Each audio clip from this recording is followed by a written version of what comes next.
sick. I never said that women should earn less. I am only explaining to these idiot feminists because they say, oh, women are earning less. Why? So I'm explaining why. Right. If you are, we understand. If you are weaker, do you have must, a final? You do you must have a? earn less. Not. Do you? Not, I think we've got the point. We've got the point. Excuse me. A shorter man. You're right. A shorter man. How tall are you? How tall are you? In English I don't know, but 1 meter 89. That sounded like English to me. Right. About 6 foot. Okay. It's quite extraordinary to have a guy that tall who's so unbelievably dim. Do you have a final message for the women of the world on International Women's Day? You can talk to them directly. What would you like to say? My name is Jeff. Now, the first time I watched this, my initial reaction was, holy shit, this guy is insane. What the fuck is he saying? How can he say these things? He is definitely sexist. But second time I watched it, interpreting all his stumbling and mumbling, I understand what he's trying to say.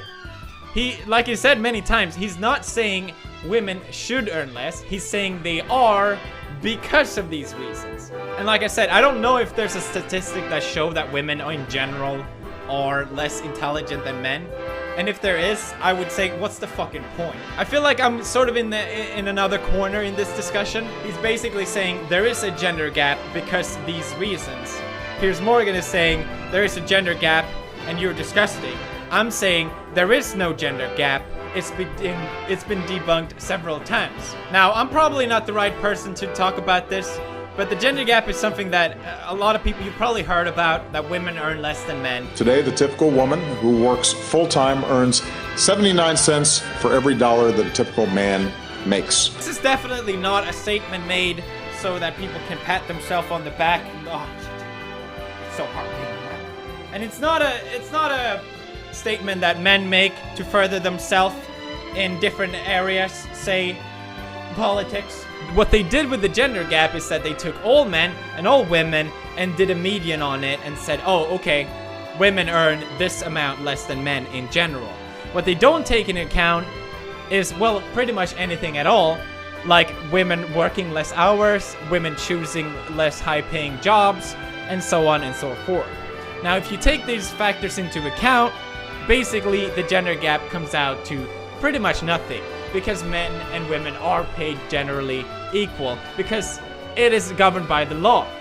You can't pay someone less money because of their gender. It's illegal. It's been illegal for 45 years. If women were paid less than men, then why does all companies just hire women? You would have to pay them. With the recent Lacey Green meltdown, there's been a lot of talk about pop feminism. Please excuse the condition of my voice. I'm getting over a cold. That's why there was no video on Friday. But I'm trying to get through this one, so bear with me. I think that it's relevant to have conversations about pop feminism as opposed to other more intersectional forms of feminism, but I want to take an opportunity to talk about the rise of something that I call pop sargonism. And that is to say, a trend that I've noticed where YouTubers who are not originally politically inclined, politically educated, or politically informed, YouTubers like Boogie2988 or PewDiePie, or even Ethan Klein of H3H3, sort of fumbling into right-wing politics and anti-feminism, anti-progressivism, by way of their loose association with Sargon, in terms of the things that he slips in with these waves of outrage on YouTube about the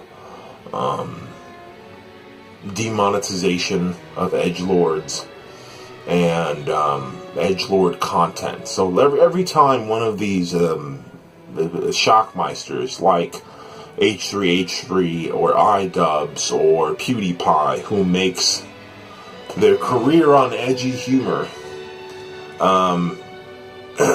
stops being able to make money off of just being offensive. Sargon pops in and screams out censorship and freedom of speech and all that stuff, and they jump on his bandwagon because it's in their financial interest for YouTube to be a sort of a Wild West space in terms of content. And what they don't realize is once you make Sargon your initiator into politics, he is going to initiate you into a right-wing reactionary form of politics, but he's going to do it disingenuously, meaning that he's not going to, he's going to do the Dave Rubin thing of, these right-wing things, these are liberalism, these are liberal values, and I'm of the left, and that's why I voted for Donald Trump, is because Donald Trump's the real liberal. And part of this is sort of the star-fucking gatekeeper culture of YouTube. So at this point, with his subscriber count,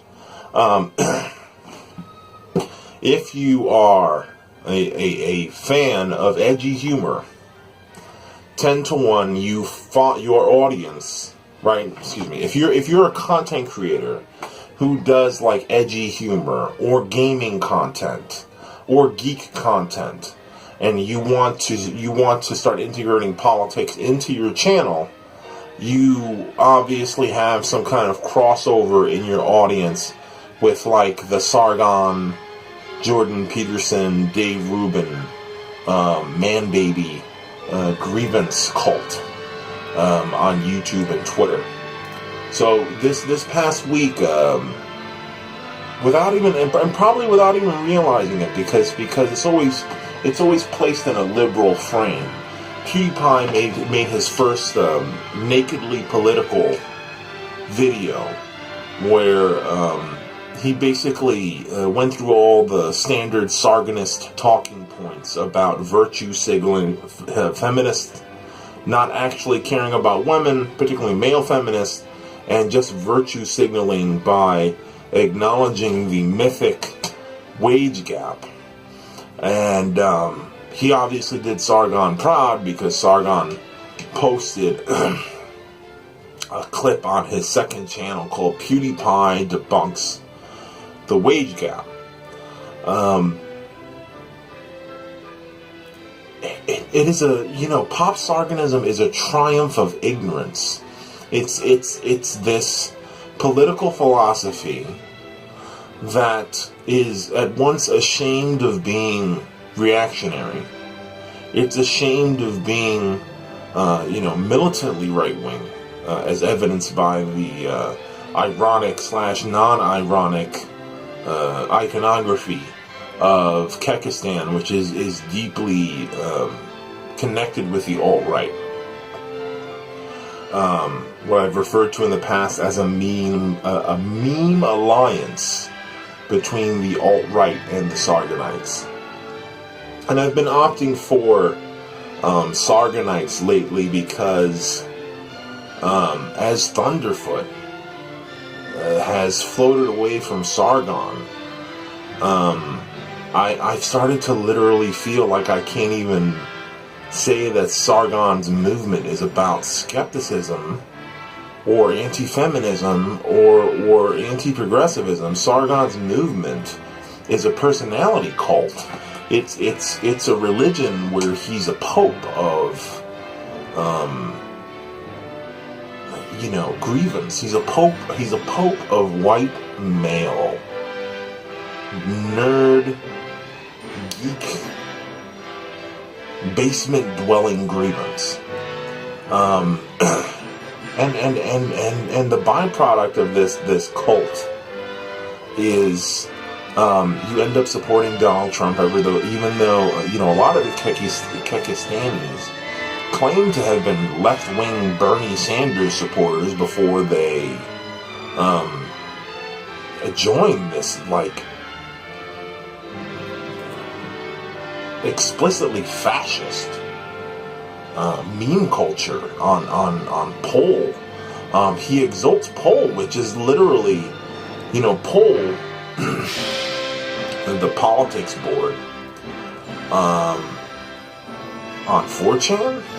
Sorry, my brain is still cloudy from the cold.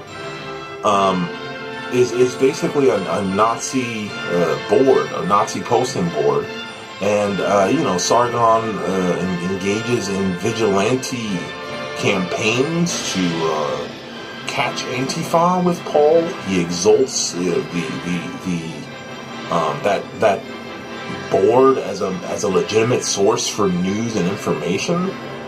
And these people that follow him, it's like a Pied Piper thing. It's like they don't even realize what they're being fed. I've always at least given credit to... I'll fucking give credit to so many different right-wing movements. At least they knew who they were. They knew who they were following and why. You would never see Ann Coulter talk about how she's reclaiming liberalism. You would never hear Ronald Reagan talk about how he was of the left, even though Reagan did have a background in the Democratic Party, in the progressive wing of the Democratic Party as a union organizer in Hollywood. He still did not present himself as a reformer of the left. This merger of pop culture comedian YouTubers or culture YouTubers who are not politically informed, like Philip DeFranco, like Boogie2988, like Bunty King, like PewDiePie, disseminating these right-wing talking points and having been liberated from the stigma attached to isn't the economy doing great under Trump? Oh, it's just a question, I'm just asking questions. This is how Fox News works. All of their headlines are reactionary talking points framed as questions. So I would say during Gamergate there was a lot of screaming about the specter of pop feminism and the evil matriarch, the Dark Mother, Anita Sarkeesian, coming for your kids in the middle of the night. But I would say that in this day and age, the clear and present danger to political discourse on YouTube and Twitter is pop sargonism.